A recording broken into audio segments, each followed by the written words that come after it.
Right. Hi, this is Mick. This is Peter. And this is Pete Lincoln. And we are FRONTM3N. And you are listening to The Blog of Rock.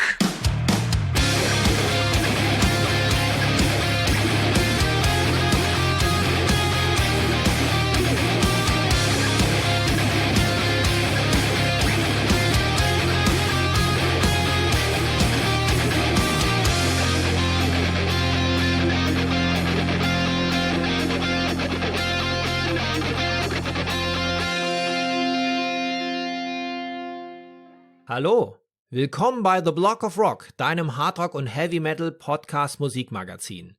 Ich bin Uwe Lerch und ich nehme dich backstage mit zu den Rockstars. Natürlich quatschen wir über die Musik, die uns alle verbindet, über neue Platten, über Livepläne und was früher so war. Aber wir sprechen auch über die Menschen dahinter. Was hat sie inspiriert und motiviert und welche Rockstar-Tipps haben sie für dich da draußen? In den Shownotes, das ist die Beschreibung zu dieser Episode, über die du das hier gerade hörst, findest du einen zentralen Link für alle weiteren Informationen, der dich aber auch in meine offizielle Facebook-Gruppe führt. Ich würde mich freuen, wenn wir uns hier kennenlernen. Bist du nun am Start? Na dann komm doch mit!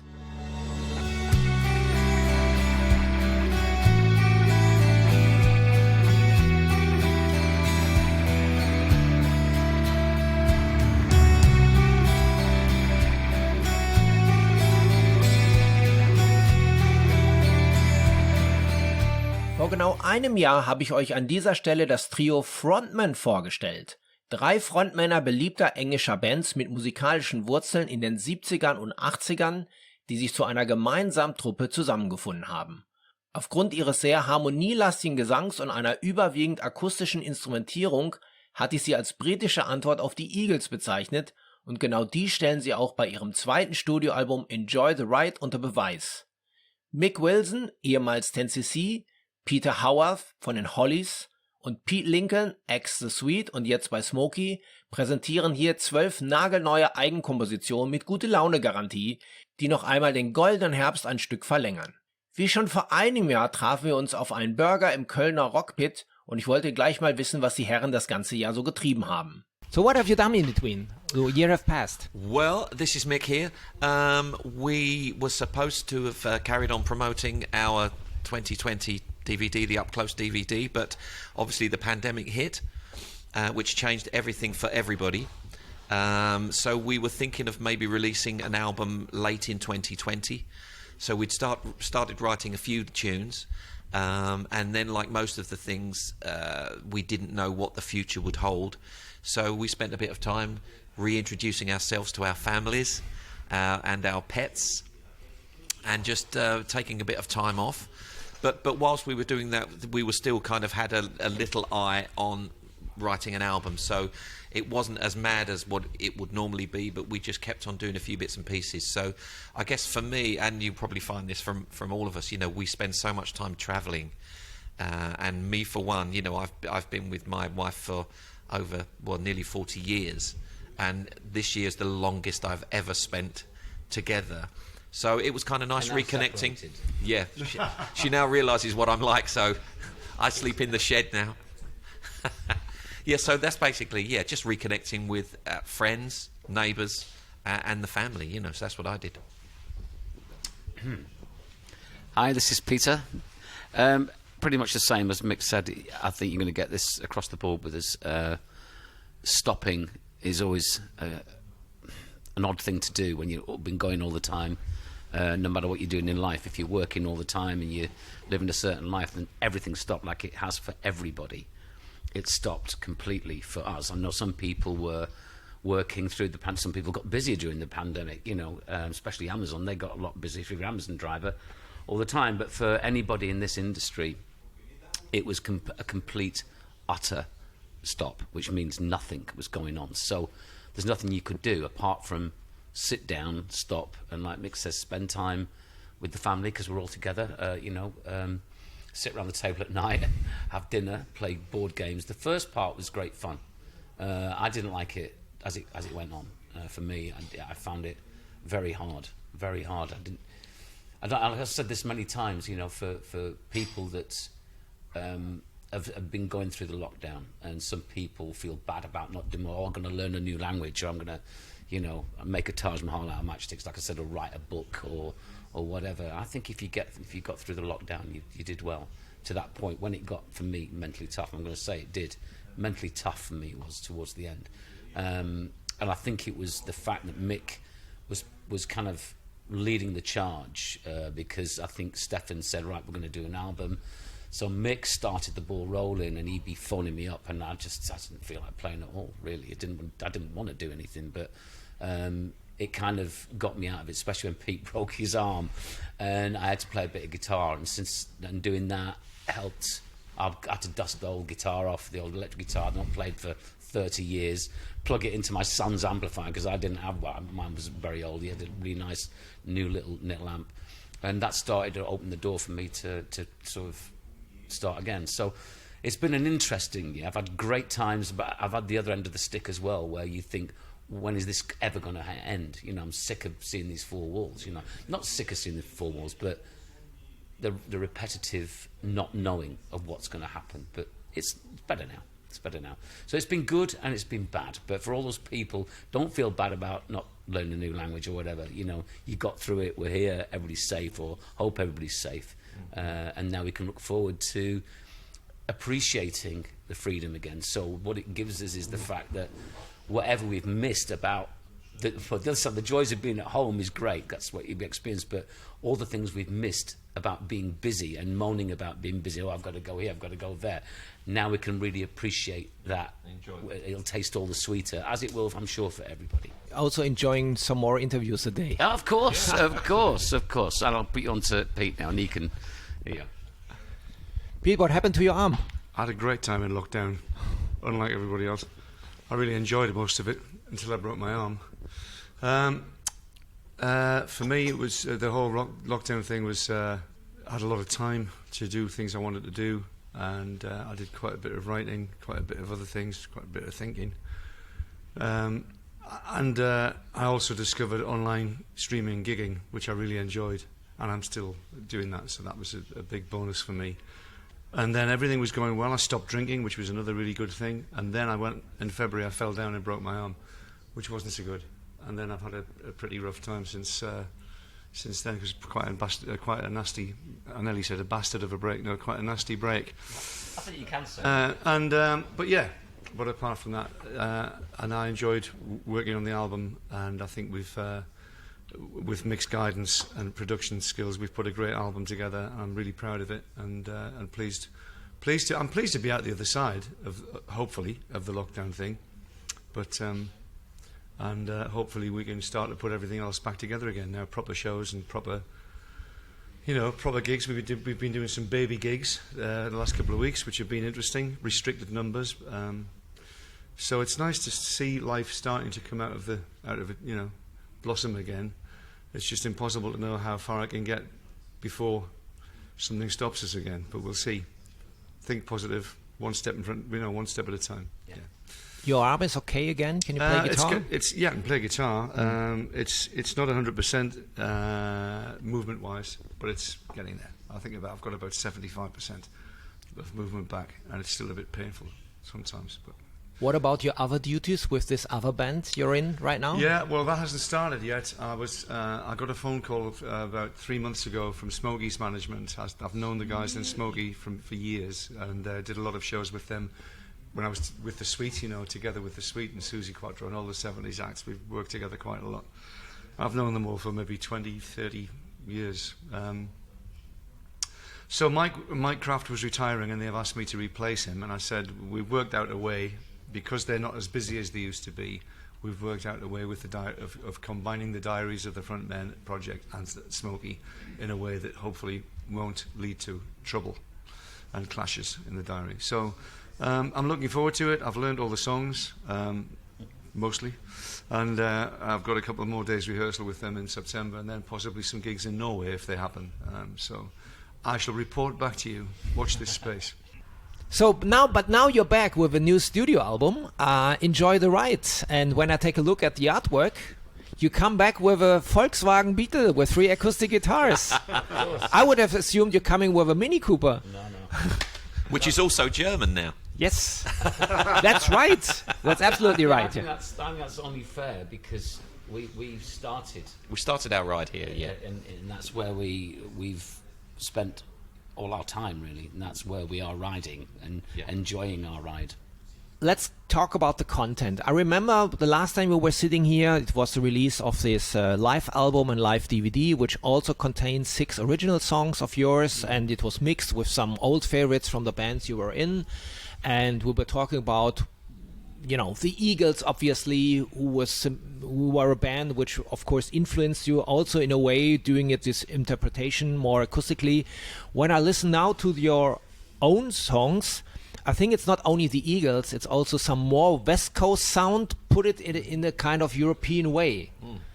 Can I assume this together? You can assume it, and you would be correct. It's just when you write songs, and especially when you have nothing specific to write for, you just want to write something that you enjoy, you will automatically, whether you play piano or guitar, you will go to the chord progressions and the shapes that you know and love. And if you're steeped in that kind of music, which we kind of are really, you write music that's pleasant to you. So you will kind of try to not rewrite an Eagles song, but you put your stuff in one end, and when it comes out the other end, it will come out with those influences on there. So you're right to say that it does have those flavors, but also along the way we have other little areas of the music that we like that have other influences. So as you say, you put the West Coast in one end, but it also has a little bit of Britpop influence, especially from my side of things, or maybe like the more guitar Beatles kind of thing. And then when it gets through Peter, it has a few more different harmony things and all of that. So when it comes out the other end, it's a frontmen song with those flavors.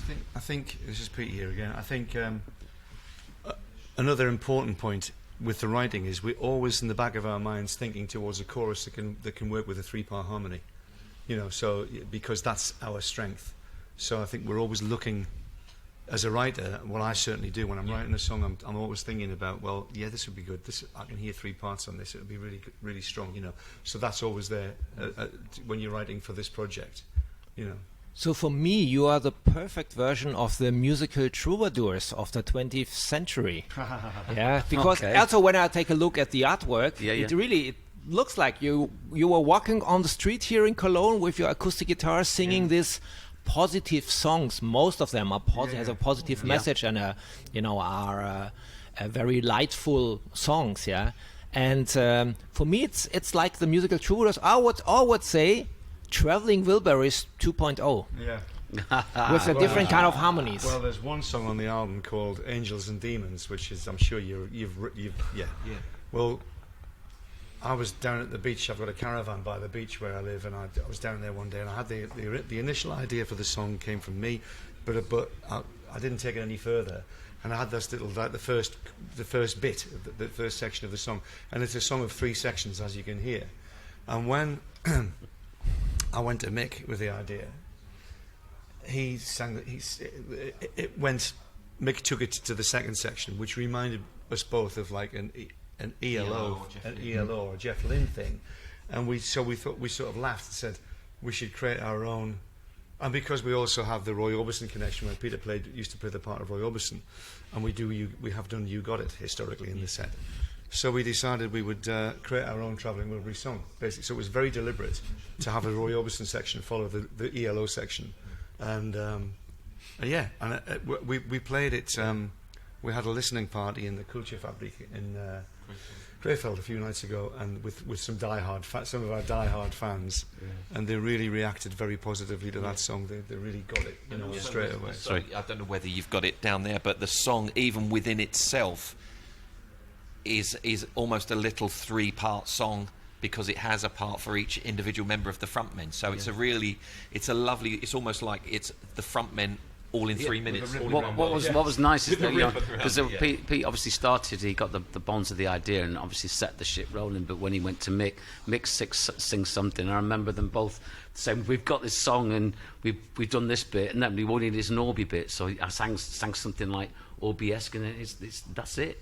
which was a very unusual way to write a song, because you are kind of planning it on a template, but it was a natural kind of template. It wasn't forced, was it? It wasn't too contrived. I mean, no. Yes, you could say it's a little bit. There were engineered the song. There were definite moments when, as we were putting it together, we would even within each other going, "Are we sure we really want to do this? Can we get away with this?" But when we played the song to various people, our wives and other stuff like that, it's just it works so well. And again, it's just a wonderful showcase for the frontmen, and it works really nice. And if it reminds you of a Wilburys song, That's great. That's great. Fun fact, I've received the album on a digital way just a week ago by your promotion agency, and I had no chance to listen to it on my phone, so I put it in my iTunes library, and for whatever reason, I think it's by letters, Angel and Demons was the first track. So I see now I have the promotional copy of your album. Yeah. I see, of course, it's a different order, so I listened to it with Angels and Demons as first track. Okay. And then I had Enjoy the Ride with the two parts. Right. So this was, for me, my listening experience. But initially, when I heard this track, I was thinking about it Wilburys. That's cool. And then was Enjoy the Ride with the introduction, which sounded, of course, like Seven Bridges Road by the Eagles. Which was somehow also kind of inspiration, I think, for you, this vocal harmonies. Very much with Eagles and CSN in mind, the Crosby, Stills, Nash thing in mind. Very much that was, again, the three parts write themselves for that song, So it's But I hear not only the Eagles entirely, I hear also some kind of Eagles solo work. A song like Sad Songs is for me a typical Don Henley track. Yeah. Busted. Well, basically, it's really funny because that song, out of all of the songs on the album, that's an old tune. It's an old song. It's something I wrote, and I wrote it for a commission.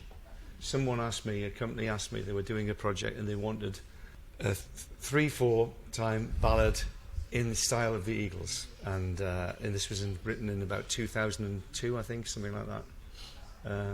Maybe even earlier. Might have been earlier. Might have been before the turn of the century. I can't actually remember. It's so long ago. But and I wrote it then, and it didn't sound exactly like it does on our record. But the song has existed all this time, and we were talking about doing a Take It to the Limit or a 3/4 style Eagles ballad. And I said, well, I've got this old song, maybe, and I played it to them, to Mick and Peter, and they said, well, that's great. It sounds like.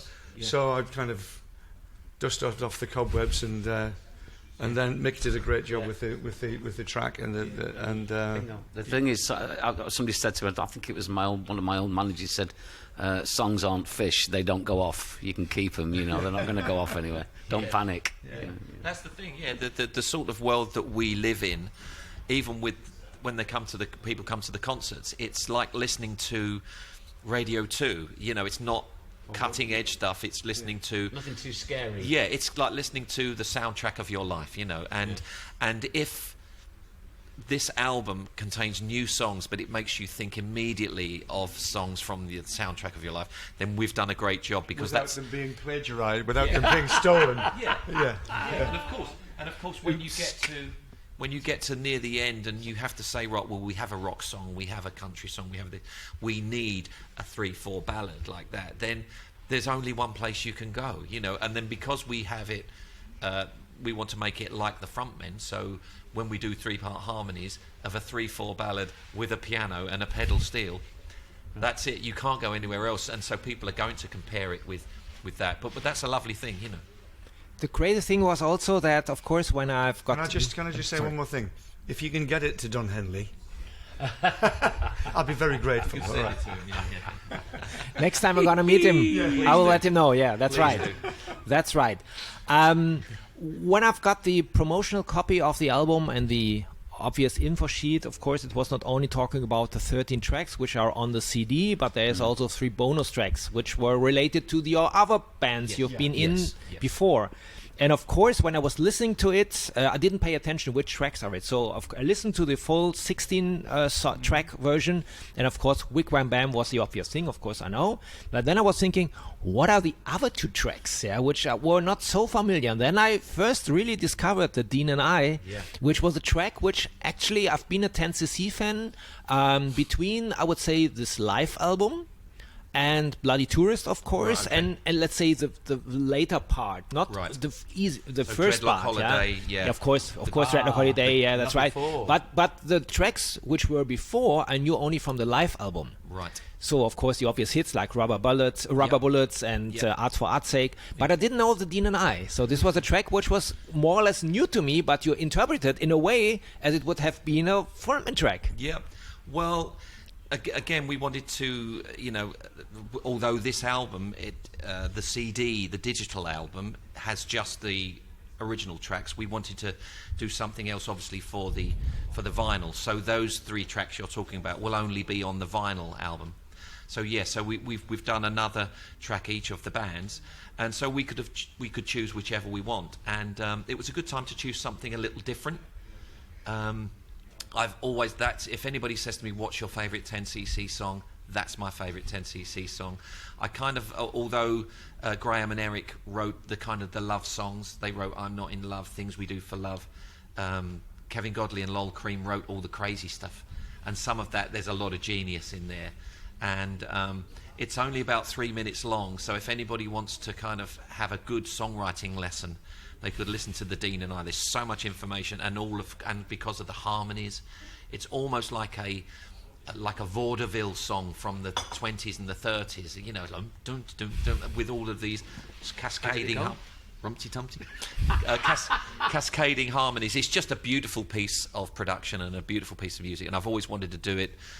If I do a solo show in the UK with just an acoustic, I'd just do an acoustic version of it, but given the opportunity that we were putting it on, I did a little version with the ukulele, and then it gets a little bit bigger and a bit bigger, so it's fun.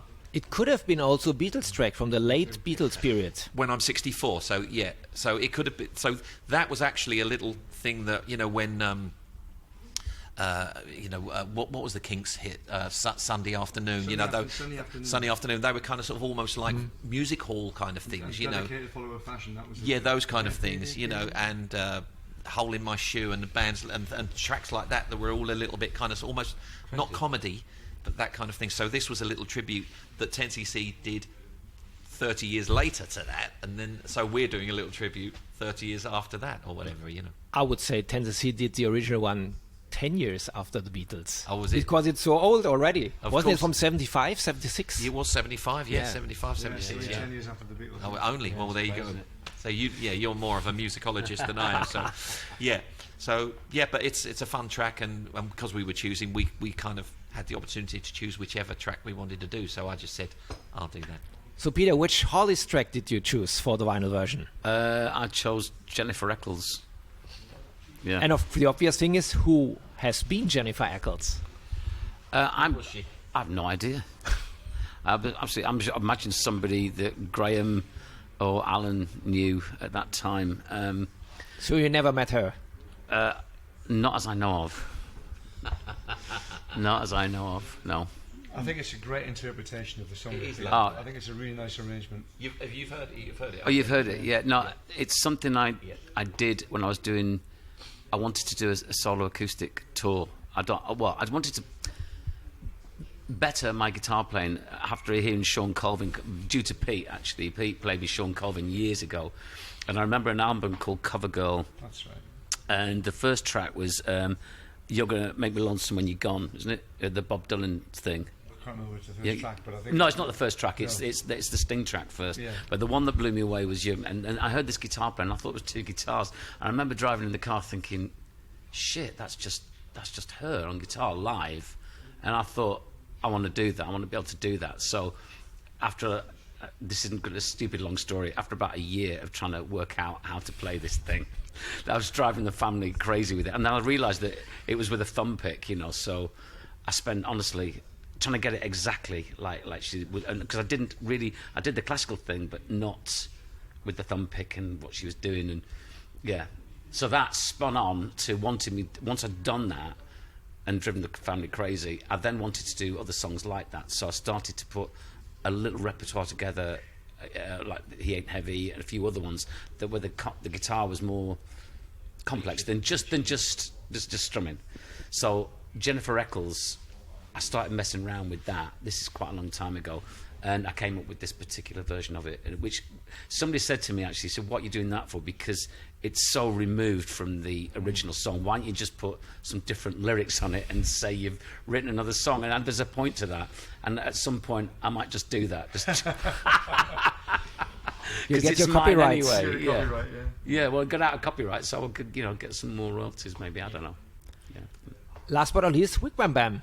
Yeah. Which was one of the most cheesiest tracks from the Swedes was, back yeah, in the yeah. days, but It you was. did it in a totally new way. Yeah. I was just messing around. It's in a different tuning. It's a dadgad. Did you play guitar? No. No. Well, it's in a different. Anybody out there who plays the guitar? I took the dadgad. The tuning is called because that's the D-A-D-G-A-D tuning, and I was messing around with that, and just thought it'd be nice to. We were looking for another sweet song to do, and I wanted to try and I came up with the idea for "Love Is Like Oxygen" years ago, when I was still with the Sweet, and Andy Scott thought it was really cool. It was a lovely, nice idea to really turn the song upside down. So I suppose I was looking for a way of doing it again with another song, and so it's in dadgad tuning and just a simple accompaniment really, but it kind of works. Sounds cute.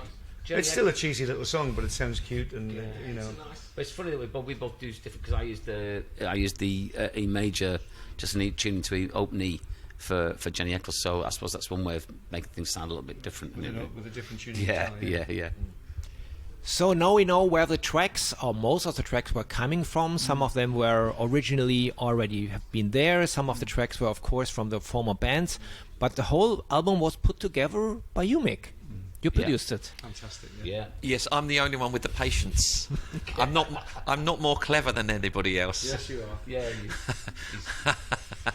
I've got cheap electricity where I am. So yeah. It kind of. I've always been, as a kid, I've always been interested in the technology side of things, and it literally, all joking aside, you have to have a certain brain to persevere with something, to you get into the details of the timing and the tuning and the sounds of things, and I kind of enjoy it.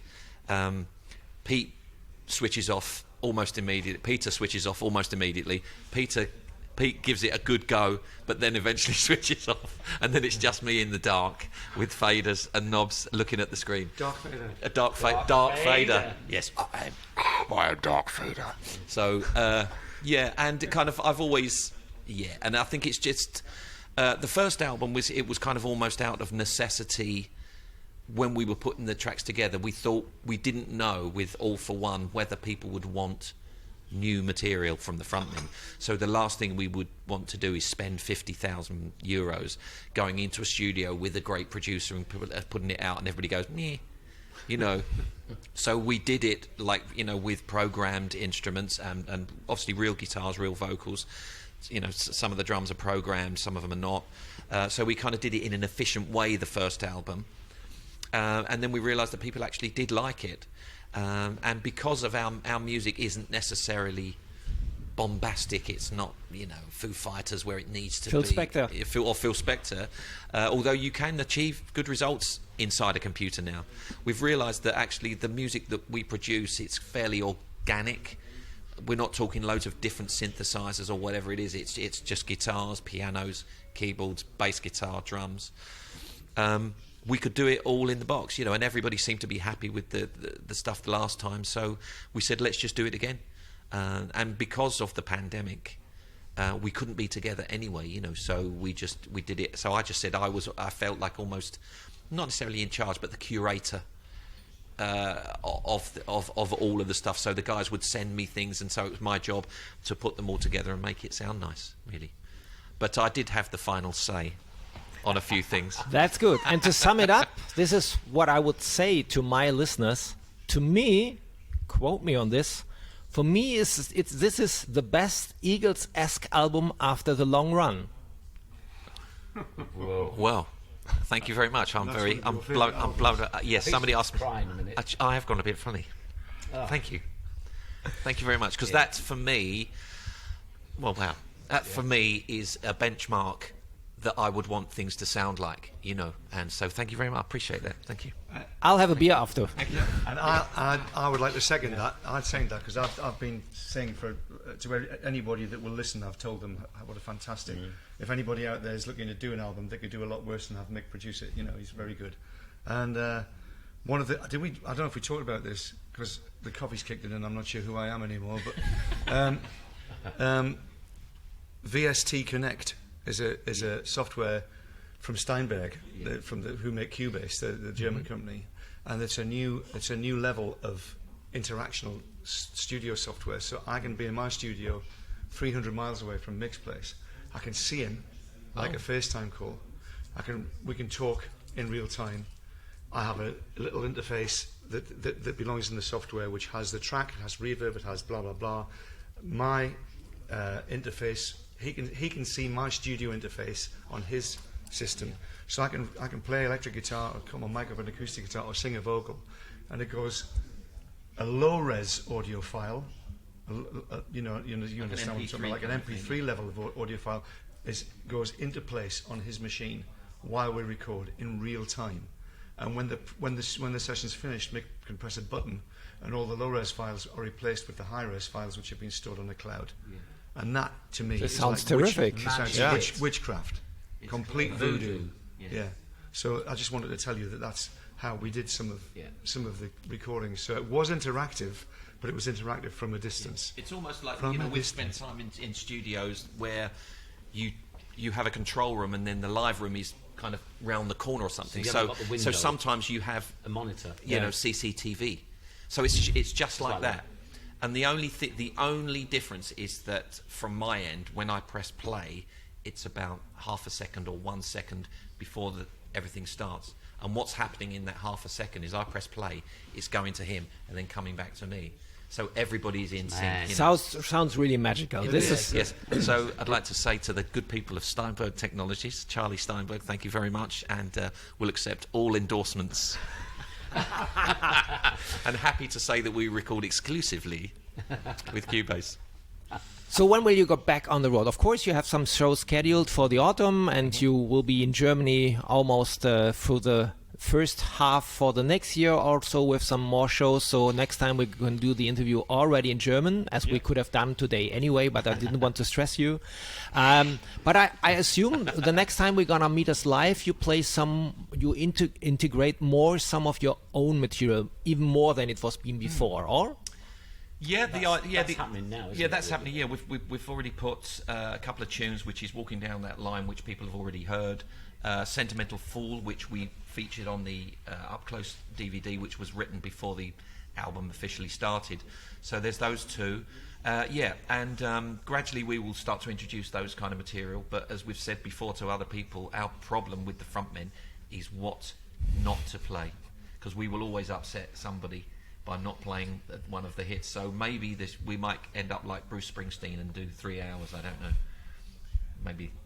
I mean, if we take the Dean and I, or Jennifer Eccles, or Wigwam Bam, and put one of those in, then we have to leave correspondingly. If the show is going to be the same kind of length, we have to leave out a 10cc or a Hollies or a Sweet Tune to make room for it. I think eventually what will happen is that there's certain songs that there's Air That I Breathe, Maybe He Ain't Heavy, Fox on the Run, I'm Not in Love. They're really, say, 2 or songs from the big bands, and hopefully the rest will be stuff that people want to hear, because hopefully there'll be a big hit on the radio with one of the frontmen songs, and then you can put that as a main anchor, and then put some of the more, or people listen to the album. What's happening now is that people from the All For One album are getting to know Open Up and Fall For You, because we play those live, and they've become a kind of, we don't want to take those out of the set because they sound nice, they sound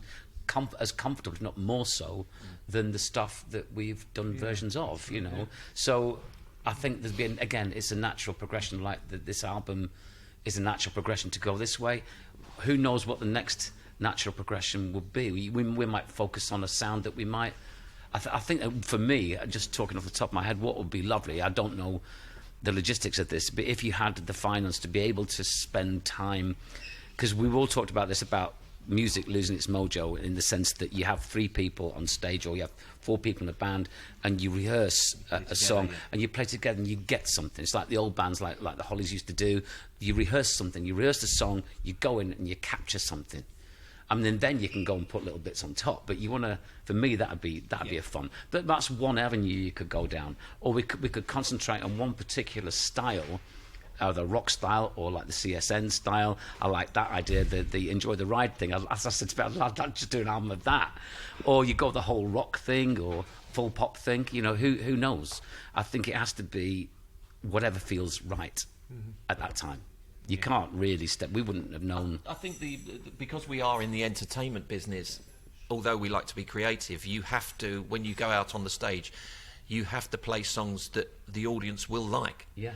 And so if we are told by them that actually we don't really like the frontmen songs, we want you to do that, then we have to do that. Yeah. We are very lucky, touch wood, that's happened in the past. People accept our own songs as part of the frontmen thing, you know. So hopefully, if we introduce these songs, you know, we're not going to sort of you sit down and you listen to 2 hours of frontmen, you know. That's it. We know why we're there. We know people come to see us because of the bands and our history. So if we can kind of just introduce 1 or 2 songs, and as you so, you know, wonderfully said, that if those songs remind you of a Wilbury song or of an Eagles song, then it's not too far away from what we're already doing. It's just a new song. It's not punk or it's not ska or anything.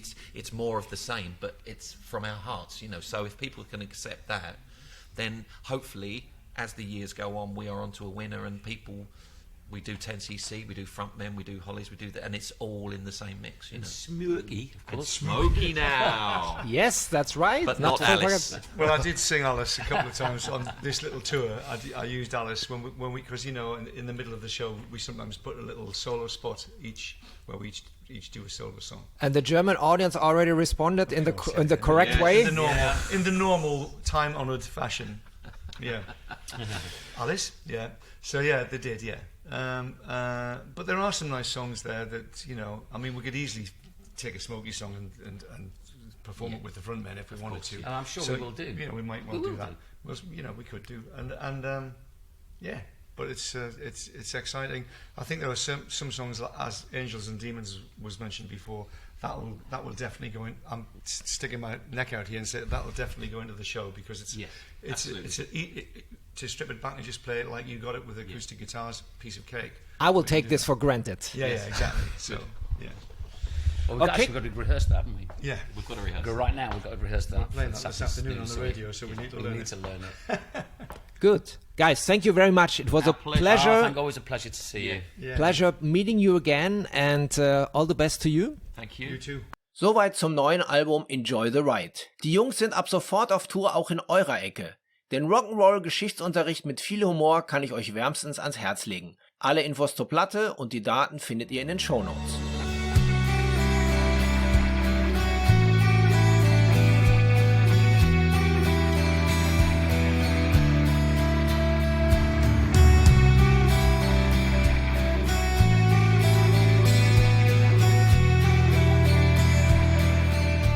Wenn dir diese Episode gefallen hat, folge mir doch gerne beim Podcast-Dealer deines Vertrauens, damit du auch die nächste Folge nicht verpasst. Du bekommst die ganze Staffel als kostenloses Abo unter anderem bei Spotify, Apple Podcast, Amazon Music, Deezer, Soundcloud, YouTube, dem Podcast-Portal von Google oder natürlich über meine Homepage theblogofrock.com. Höre dir dort auch die bereits veröffentlichten Stories an, denn jede Woche gibt es hier neues Futter. Und vor allem, erzähle es deinen Freunden und teile die frohe Kunde auf Social Media. Alles klar? Dann hören wir uns ja wieder beim nächsten Mal. Bis dahin, keep on rockin'!